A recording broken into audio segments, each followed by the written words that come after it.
Yep, it's the power of explaining things.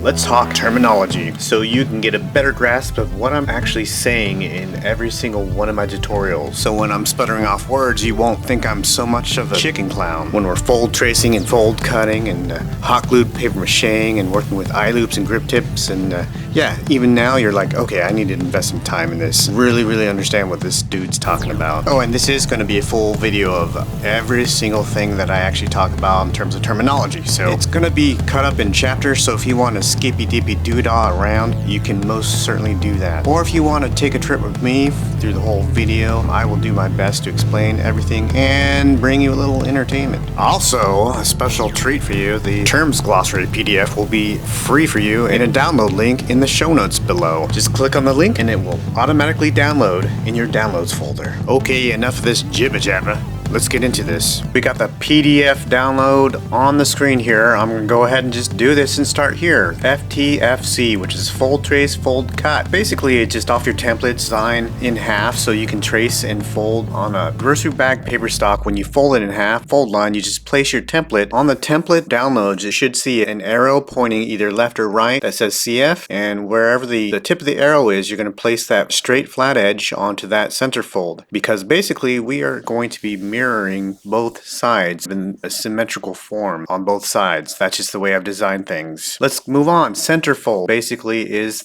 what I just explained. The center fold marker actually goes onto the center fold line of the folded piece of paper, whether it be paper bag stock or office paper if you decide to work with office paper. Let's talk about flashing. Flashing are just little tiny bits and pieces of foam. When we're cutting with the X-Acto knife and we're stab cutting, which we'll talk about stab cutting, you're not going to get perfect cuts. When you pull that pink foam apart, you're going to actually get little tiny chunks coming out. In this project, it's not going to be so detrimental that we actually do have chunks coming out because we're going to be doing some trimming in there. I just wanted you to understand what I mean by flashing or in little particle bits. It's only going to matter to you if it matters to you. If you want to clean it up as much as you can because it's your action figure, you can go ahead and do so. Alright, let's talk about priming the glue gun. That means we're going to be doing a full trigger pump or half trigger pump of glue on the parchment paper so you can actually get that glue flowing, so you can get flowing with the project. Because sometimes if you don't prime that pump and you just put a full trigger pump of glue inside that straw bone, you're not going to get that full trigger pump sometimes. Trust me, I've done that before. Yeah, wire joints are not so solid because you don't have enough glue inside. So always prime that pump, dudes and dudettes and thems and theys. And let's talk about score line. A visible cut line using the X-Acto knife to follow rather than using a pen, pencil, or Sharpie line to follow. Okay, so if you want to get lazy sometimes, like I do, and that's 98% of my life, you can use the back of your X-Acto knife blade. Don't use the front because the front's too sharp. The score lines can be too thin. You won't be able to see it, but if you use the back of your X-Acto knife, you'll get a nice little score line. Again, if you want to replace your pen or pencil, Sharpie, it's just, you can do that. I just like all the writing utensils that we have. It just, you can visually see it a lot better. And if you've got older folks' eyes like I do, probably gonna need a pen or pencil. Okay, let's just move on. Oval out. What that means is basically it applies to the wire joint and the eye loops, causing the eye loop to become more oval, like the needle of a sewing pin, using needle nose pliers or the nutcracker part of it to assist. This is mainly for the wire joints. You don't have to worry about anything more than that vernacular. Okay, well out is basically hot glue overflowing or drips out when too much is used. Well out, seep out, whatever you want to chill out with. Yeah, that's what that means. It's gonna squeeze out. I could have used squeezed out or drip out. Yep, as you see it right here on screen, drip out. That would have probably been so much better. But for some reason, my mind stuck with well out. You know, like the water wells out. Anyway, that term doesn't even go with this project, but I just stuck with it for some reason. Anyway, dollop, pin drop, thumbtack. Okay, barely pulling or pushing, either pulling or pushing, doesn't matter, on the glue gun to trigger so tiny amounts of glue comes out. I mean, we're talking about barely pulling that trigger, everybody. And that's going to be a lot with this whole project because we were working in 1/6 scale, everybody. So we're not going to need a lot of glue. We're going to need tiny bits amounts, okay? Okay, half trigger pump glue. Basically, just use your best judgment, okay? Squeeze the trigger on your glue gun half pressure, and that is still considered a lot, okay? So just keep that in mind. We are going to be using dollops and pin drops, but half trigger pump glue we are going to be using. Let's do full trigger pump. It's rare in the projects as this is a massive amount, but we do use full trigger pumps of glue, especially when we're squeezing it down the canals of all the muscular features of the pink foam, and we'll get more into that, but that's basically squeezing full 100% on the trigger of your glue gun. Fold and mold, okay, using fingers to assist with glue drying process to shape paper bag stock with curves or shape on and off certain pieces. So basically we use the tips of our fingers, basically sometimes my middle finger or my index finger when the paper stock is on the top of the finger, and I use the thumb depressing on the other side of the paper stock to kind of fold and mold. What we're doing is we're creating creases and molding and circular and kind of like round and shapeness to the actual while the hot glue is drying inside, because when we actually fold and mold with our fingers while it's drying, we actually will let that piece fold and mold to the shape of our fingers to our liking. Usually we have a good few seconds before it actually dries fast, because it does dry fast on the grocery bag paper stock, so that's why we have to kind of fold and mold quick. And I'm talking about we're just giving curves or bends to the places that we need to on certain pieces. Groove, hot glue paper mache, and you're judging me because I did spell this incorrectly. Hot glue paper machete. Now okay, I'm not going to change this because I've spent way too much time in the series anyway, and you're just going to have to go with this dumb joke. Anyway, we all know what paper mache is, right? Working with like that flour and water, but in my instance I'm talking about using hot glue to paint on one side to make paper leather effect. Can use newspaper, coupon, junk mail, and we can use newspaper, coupon, junk mail to assist in the paper macheing paper leather process. Basically we're just painting it on with the nozzle of our hot glue gun, and it's going to create this like leather effect. We're strengthening up the grocery bag paper stock, basically not making the grocery bag paper stock too vulnerable for tearing, building it up. That's all we're doing, because we are working with grocery bag paper. All right, so even though it's cheap on the low, it's $0, we still want to build it up and create it to be something a little bit more valuable. All right, so let's hot glue paper machete, everybody. Eye loop. Eye loop is the full loop on each end of the wire joints that connect with hot glue to the straw bone joints. Okay, that's basically directed to the wire joints section. You can see the wire joints tutorial, and it basically looks like an eye loop on a needle or an eye loop in construction, and it just helps assist with all the joints and everything. And we'll get into straw bone too later. Grip tip is basically married up with the eye loop. Basically a little claw, a little wire claw, a little eagle claw, or a little cat claw, whatever gets you through the day. It looks like a little just claw. It helps assist conjoining the wire joint into all of the joints. It's just extra added support system for the whole eye loop and grip tip system. Okay, let's move on.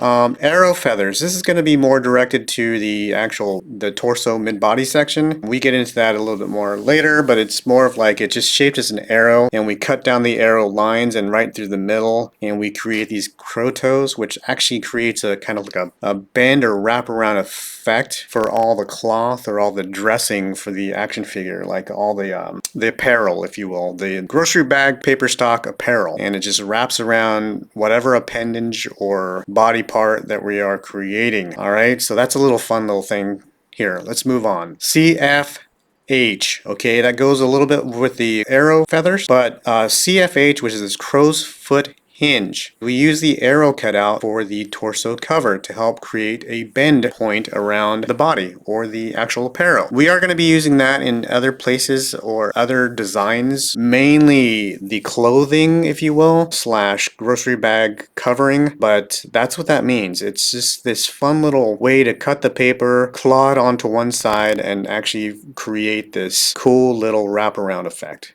Okay, so let's move on. Fold slap. This is really dumb. Okay, we just put glue on the actual newspaper coupon junk mail in a strip and we fold slap it over. I don't know how and why I came up with that, because it's, now that I even hear my own voice say it out, it's pretty it's pretty dumb. But I'm just gonna stay with it. It's basically, we're using it as thumb welders, so it's gonna be like padding inside fold and mold areas, and it's gonna kind of build up the underside of all the appendages, like the arms, like the deltoids, and just places where we need a little bit more bulk on the action figure. Okay, so let's move on from that dumb term. Okay, let's keep going. Clasp gap. This is mainly for the torso mid-body section, or the torso. It's going to be for the back part of the build. It's when we're clasping the back together and we're going to create this closure for the whole entire torso. That's going to be pretty self-explained in the actual video itself, but it's like, if you know, like a clasp on a necklace or a kind of jewelry, that's kind of what I'm going for here, and that's just a clasp gap. And it's just like a gap of paper that's folding over and clasping over to make a final closure. Okay, melon cut. Let's have a little bit of fun, John Cougar Melon Cut. Okay, if you've heard that joke way too many times, you're probably going to hear it more here, and you're probably going to want to, you know, slap me in the face. But I'll just have to deal with your judgment, and I can do that. Okay, using an X-Acto knife to cut out chunks or parts from the pink foam we do not need. And so we're just basically cutting it out and chunking it out, going from side to side, and just making these almost like watermelon or like fruit slice chunks that we're just chunking out, and we're hollowing out basically those sections of the build, those sections of the body part. That's what that means, and we're specifically using the X-Acto knife to do this, nothing more. Okay, T cut. Okay, we cut a T, basically, I pity the fool, Mr. T. Okay, 80s kids, no. Let's just move on from that. But anyway, cut a T in the plastic straw bone, and this is mainly for the shoulder joints, okay, that are we're gonna be attaching onto the lower chest, causing a tab to wrap around the lower chest portion. And that's gonna be more explained in the building the chest tutorial, so we'll get more, and you'll have a more better visual once you're there with the T cut. Right now, that's the only place this T cut applies. Okay, it might apply in certain areas on certain builds, but that's where this applies. Stab cut. Okay, we all know stab and we all know cut. We put those together. We're basically puncturing the X-Acto knife fully or partially into the pink foam until you finish cutting the line. We make straight lines all the way down the score line, and that's what that means, just stab cutting. You'll hear me saying that a lot through this tutorial. Divot nip. Using wire nippers to nip tiny triangle markers into the product, usually performed on the cardboard templates you create. Again, we're going to be making a lot of cardboard templates out of food box cardstock when we actually transfer from your office paper. Now, mind you, I don't have a normal home printer. You might. If you're printing this PDF out on your printer, you're going to actually use your scissors to cut the template out from office paper, and whatever method you glue on or you tape on to actual cardboard to transfer that actual template piece onto cardboard, that's what I'm talking about. And now the divot nip is basically a little triangle, and basically it's called markers. We're going to be talking about that, but they're little triangle markers on the piece. They're very tiny, like little triangles that are basically divot nips, and assist us with actual visual representation of where we need to, like, maybe line up fold lines or fold over an actual one cut to meet that marker to make an actual curve in the actual product itself. I don't use this term a lot, but I do use it. Okay, so let's go on. Dry fit, we put the part in place without committing. A test fit before hot gluing permanently. Usually this is more of like all the coverings, like the biceps, chest, quads, the shins, and all this stuff. We want to dry fit it and really make it have a visual representation of what it's going to look like before we actually use our commitment juice, which is basically hot glue. Sometimes you'll hear me say that. It's rare, but basically dry fitting, we can even dry fit the wire joints into the straw so that we can get an accurate measurement. So that's what that means. You're always going to be testing and dry fitting things before you actually want to commit to gluing it. Fork taper is basically on the arms, actually, to bring in a pinch point to shape a part of the body or clothing more fitted or tailored. And basically that's going to be on the biceps. I think that's where I only use the fork taper, but we are going to be using it in future tutorial series to come, so familiarize yourself with that. It's basically, it looks like a two-forked prong without the actual staff. So let's move on.